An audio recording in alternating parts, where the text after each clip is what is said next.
A paz do Senhor, amados irmãos.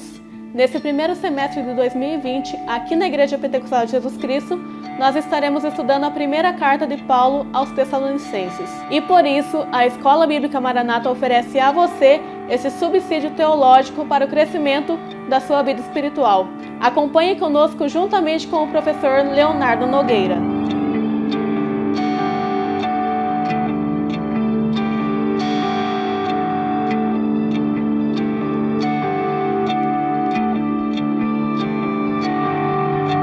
Para esta segunda aula, eu convido você para que abra a sua Bíblia comigo para lermos o nosso texto base, que está situado na primeira carta de Paulo aos Tessalonicenses, capítulo 1, versículos 8 ao 10, que diz: Porque por vós soou a palavra do Senhor, não somente na Macedônia e Acaia, mas também em todos os lugares a vossa fé para com Deus se espalhou, de tal maneira que já dela não temos necessidade de falar coisa alguma. Porque eles mesmos anunciam de nós qual a entrada que tivemos para convosco, e como dos ídolos vos convertestes a Deus, para servir o Deus vivo e verdadeiro, e esperar dos céus o seu Filho, a quem ressuscitou dentre os mortos, a saber, Jesus, que nos livra da ira futura. Nessa aula, um povo que abraçou o Evangelho, veremos como a igreja de Tessalônica se comportou após ter recebido a palavra do Senhor. Na aula anterior falamos sobre como a igreja se estabeleceu lá e como aqueles irmãos se comportaram logo no seu início. E agora daremos continuidade a esse que é o fator primordial do motivo desta carta, a conduta daqueles irmãos após receberem o Evangelho. E logo no nosso primeiro ponto, nos diz: tinha um povo evangelista. Com isso, nessa parte, veremos como os tessalonicenses se portaram após receberem essa mensagem, e não apenas isso, o que eles fizeram com essa mensagem, o que eles fizeram com esse novo estilo de vida que eles adotaram.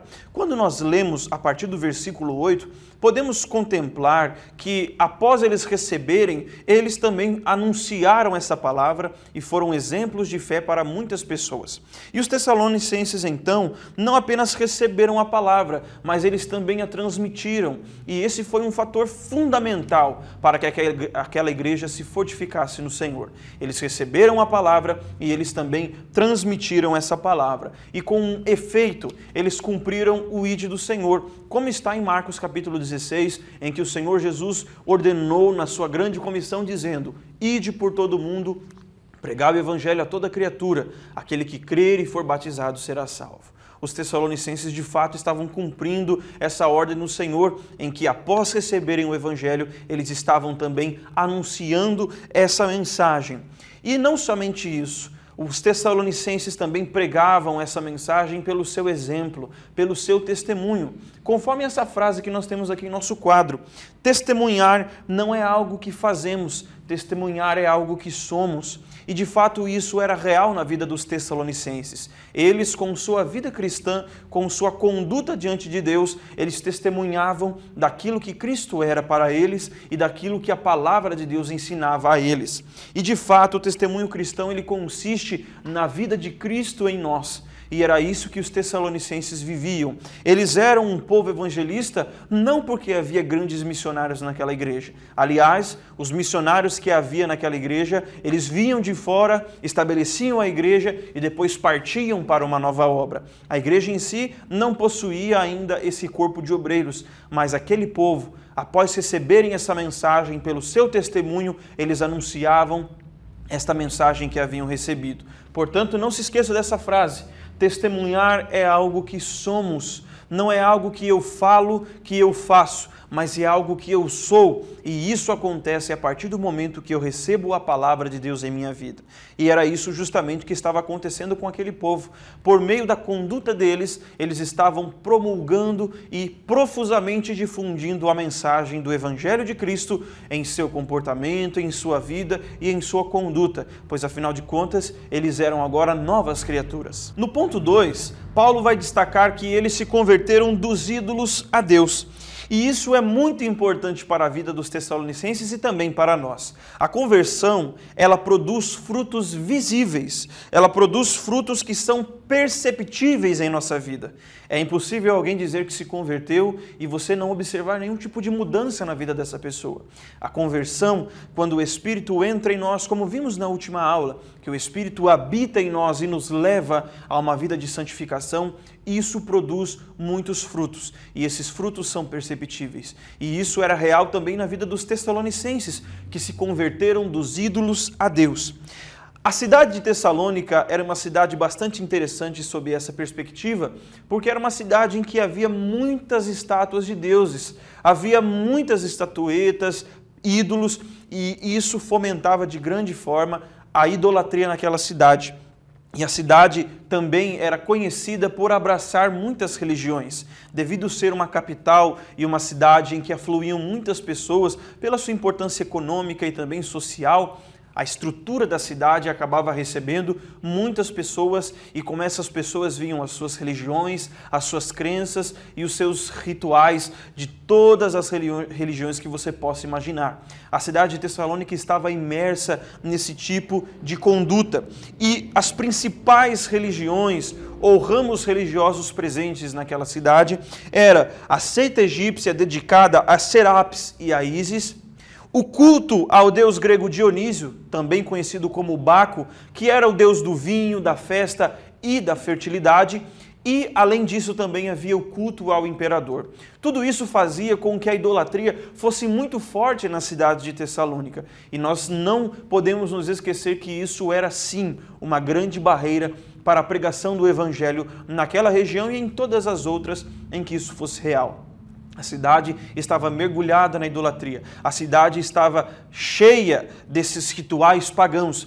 Tanto é que quando nós lemos em Atos, no capítulo 17, versículo 4, em que os apóstolos estavam pregando naquela cidade, a Bíblia vai mencionar que entre os que creram na mensagem de Cristo, pregada por Paulo e seus companheiros, estavam um imenso grupo de gregos religiosos. Eram essas pessoas que criam nessas divindades, que cultuavam ao imperador romano, que cultuavam divindades egípcias, divindades gregas e uma sorte e infinidade de outras divindades também presentes naquela cidade. A idolatria era muito forte ali e nem por isso o evangelho recuou, nem por isso a mensagem de Cristo recuou, mas vemos o contrário. A mensagem de Cristo foi poderosa o suficiente para fazer com que aqueles irmãos virassem as costas para os ídolos e se voltassem para Deus, porque justamente isso é converter-se dos ídolos a Deus.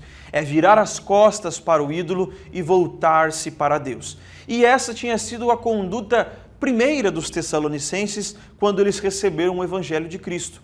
Eles receberam a mensagem e eles rejeitaram todo tipo de idolatria a qual eles criam há muito tempo. Eles rejeitaram aquela velha vida, eles rejeitaram aquelas condutas pagãs e morais e eles se voltaram para Deus. Eles se voltaram para o Senhor, deixando de lado aqueles costumes impróprios da palavra de Deus, aqueles costumes que eles receberam daquele mundo perverso e que a palavra de Deus ensinava-lhes o contrário. Eles deixaram tudo isso de lado para abraçar a causa de Cristo e a causa do Evangelho. Quando falamos que os tessalonicenses se converteram dos ídolos a Deus, nós podemos parar para pensar o que é idolatria. Você já parou para pensar nisso? O que é de fato a idolatria? A Bíblia fala desde o Antigo Testamento de maneira muito ampla e de maneira muito exaustiva sobre o que Deus pensa sobre a idolatria e sobre a maneira com que Deus repulsa, com que Deus rejeita todo tipo de adoração a qualquer outra coisa que não seja Ele. E é justamente isso que é a idolatria. A idolatria não é apenas você ter uma imagem em suas mãos ou você se dobrar diante de uma, mas é tudo aquilo que toma o lugar de Deus em nosso coração. E com essa percepção, nós podemos fazer uso da frase de um grande cristão que já dorme no Senhor, mas que foi um grande mentor espiritual durante muitos anos, chamado A.W. Tozer, que diz que um ídolo na mente é tão ofensivo a Deus quanto um ídolo na mão. Um ídolo na mente é tão ofensivo a Deus quanto um ídolo na mão. Muitas vezes as pessoas estão preocupadas com esse tipo de idolatria visível, com esse tipo de idolatria que está baseada em algo físico. algo que nós podemos pegar, que nós podemos apalpar, que nós podemos ver diante de nós. E muitas vezes a idolatria, ela está no coração. Na verdade, é aí que a idolatria começa. Antes de alguém se dobrar diante de uma imagem, o seu coração já está prostrado a ela. Antes de alguém pegar uma imagem e beijar os pés dela, o coração dessa pessoa já se inclinou diante daquela entidade, daquela divindade, ou qualquer coisa que você queira chamar. Aquilo que a Bíblia diz que nada é no mundo. Os ídolos são o grande engano da alma, pois isso, na verdade, é o impulso do ser humano que busca algo para adorar, que busca, na verdade, o seu Deus de onde ele veio, mas corrompido e deturpado por causa do pecado, ele se apega a qualquer outra coisa que não seja Deus. E é por isso que a idolatria é tão perigosa, porque ela consiste basicamente em qualquer coisa que tome o lugar de Deus em nosso coração. Eu costumo brincar durante as aulas que se eu pegar uma caneta ou uma tampa de caneta e colocar isso no lugar de Deus em minha vida, aquilo me fez pecar. E isso é perfeitamente possível.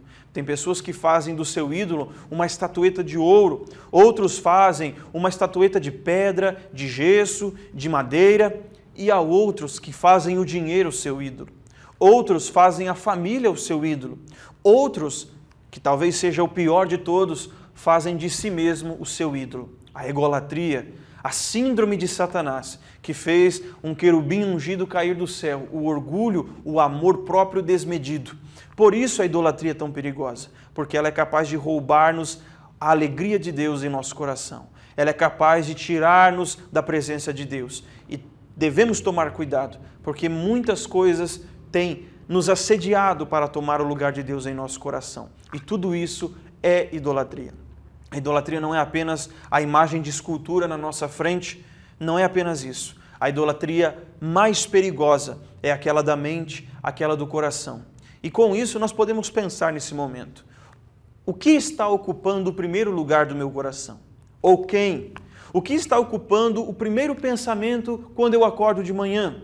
Quando eu vou me deitar à tarde ou à noite, qual é a última coisa que me vem à cabeça? Quando eu acordo pela manhã, o que eu desejo primeiro? Se nós pensarmos seriamente isso, nós poderemos até nos sentir desconfortáveis em descobrir que talvez nós temos praticado a idolatria, ao perceber que o nosso primeiro pensamento pela manhã não é Deus, que o nosso último pensamento em nosso dia também não é Deus, que durante o nosso dia de trabalho, de estudo e de muitas outras tarefas, raramente pensamos no Senhor. Por isso devemos refletir seriamente sobre isso, sobre a idolatria.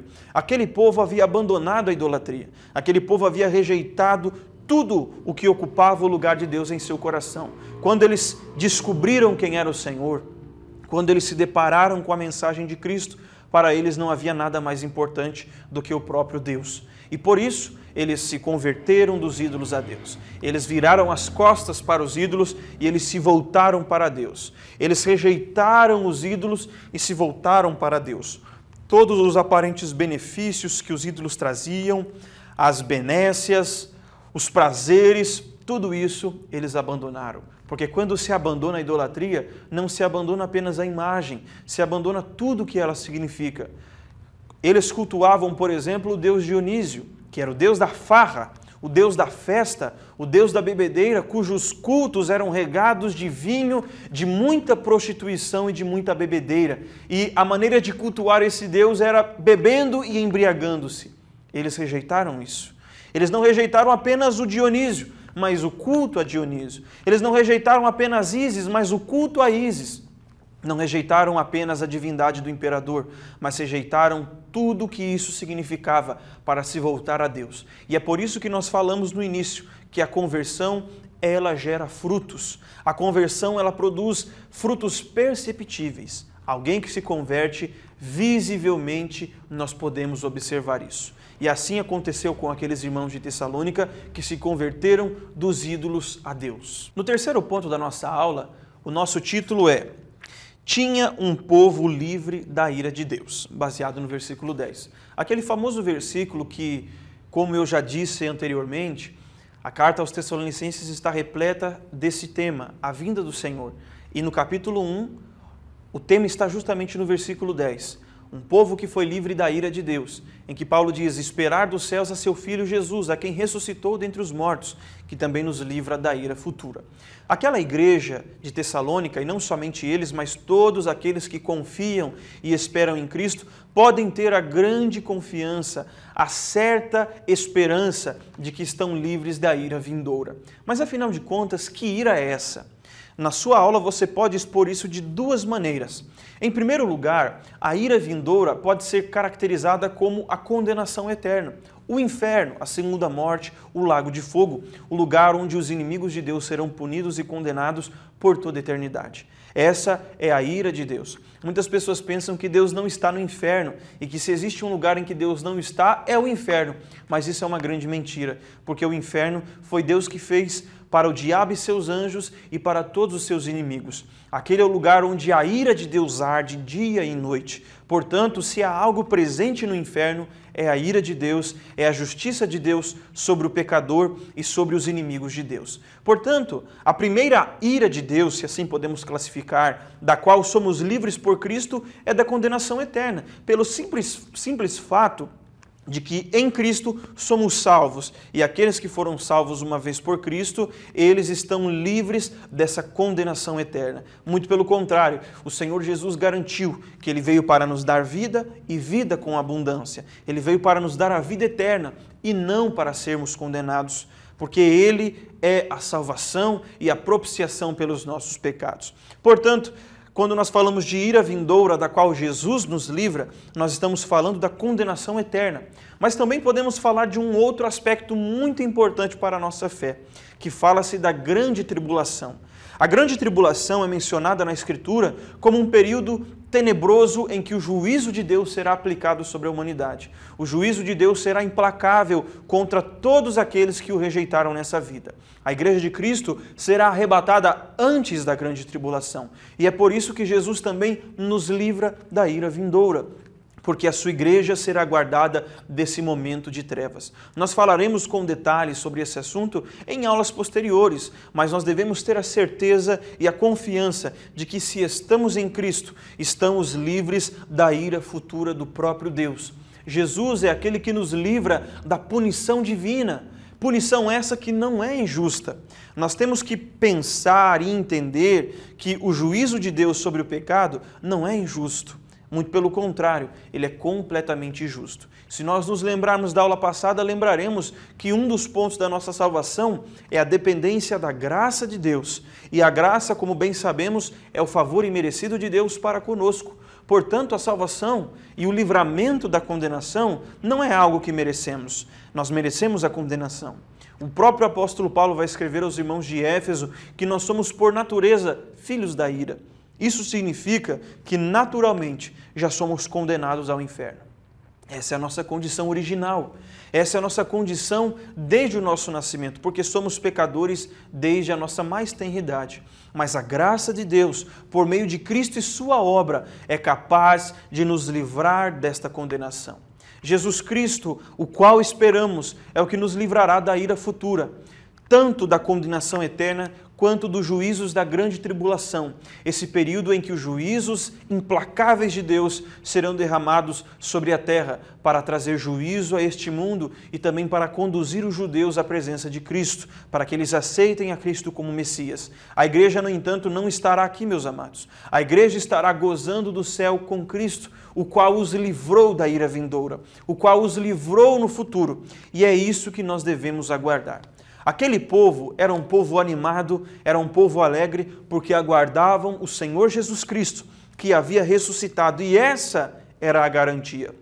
A maior garantia que temos de que Jesus nos livra da ira vindoura é que Ele não está morto. Jesus está vivo, e é por isso que esperamos a este Jesus vivo. Se Ele estivesse morto, não faria sentido esperarmos por Ele, mas como Ele está vivo, nós esperamos a esse Cristo que nos livrará. Ele é o nosso livramento futuro, Ele é o nosso livramento presente e Ele é o nosso livramento eterno. Em Cristo estaremos livres da segunda morte. Em Cristo estaremos livres dos juízos punitivos de Deus. Mas em Cristo, pela sua graça, gozaremos da paz, gozaremos do seu reino de amor, gozaremos da sua eterna presença nos céus. Os irmãos de Tessalônica haviam abraçado o evangelho com todas as suas forças.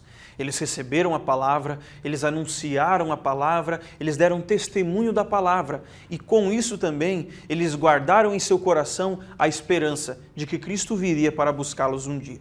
Essa esperança era o suficiente para fazer com que aqueles irmãos permanecessem no caminho do Senhor. E com isso, fica esta lição para nós também, que nós também devemos abraçar a causa de Cristo. Não seja alguém relapso ou descuidado com isso. Não seja alguém sem compromisso. Assuma esse compromisso e abrace com todas as suas forças a causa de Cristo e sua obra. E isso, meus amados, deve estar baseado na esperança de que Jesus um dia voltará para buscar a sua igreja e nos livrará por toda a eternidade. É Ele que nós devemos esperar, assim como os irmãos de Tessalônica. Por isso, nós queremos deixar essa mensagem para você, que você abrace a causa de Cristo, que você abrace o Evangelho com todas as suas forças, assim como nós temos o exemplo daqueles queridos irmãos. Deus abençoe por ter nos acompanhado nessa segunda aula e esperamos você para o nosso próximo episódio. Até lá!